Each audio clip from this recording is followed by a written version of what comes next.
लाडकी बहीण योजनेमधील लाभार्थ्यांच्या पडताळणीला अंगणवाडी कर्मचाऱ्यांनी नकार दिलेला आहे आणि त्याचमुळे गेल्या काही दिवसांपासून तपासणीचं काम बंद पडलंय। त्यामुळे आता पर्यायी यंत्रणा उभी करून त्याद्वारे तपासणीचं काम सुरू करण्याची मोहीम सरकारकडून हाती घेतली जाणार आहे। महिला बालकल्याण विभागाकडून या संदर्भातली माहिती समोर आली आहे।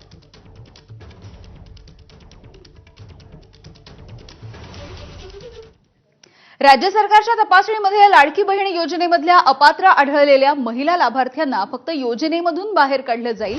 त्यांच्यावरती कोणतीही कायदेशीर कारवाई किंवा निधी परत घेण्याचा सरकारचा विचार नसल्याचं अर्थ राज्यमंत्री आशिष जयस्वाल यांनी सांगितलं। 1 रुपया पीक विमा योजनेमध्ये पण अनेक अपात्र शेतकऱ्यांनी लाभ घेतला होता। सर्व महाराष्ट्राचे नागरिक आहेत, संख्या मोठी आहे, त्यामुळे कुणाकुणावरती कारवाई करायची हा प्रश्न सरकार समोर असल्याचं आशिष जयस्वाल म्हणाले।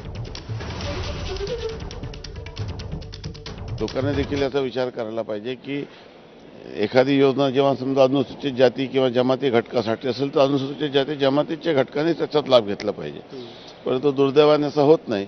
ते होऊ नये, एक रिस्पॉन्सिबल सिटीजन म्हणून प्रत्येक नागरिकाची जबाबदारी आहे की त्यांनी अपात्र लाभार्थ्यांनी योजनेचा लाभ घेऊ नये। अपात्र लाभार्थ्यांना फक्त योजनेतून बाहेर काढलं जाईल, त्यांच्यावर कोणतीही कायदेशीर कारवाई होणार नाही। तूर्त असाच निर्णय आणि अद्यापर्यंत कुठल्याही लोकांवर कारवाई करण्याचा निर्णय सरकारने घेतलेला नाही।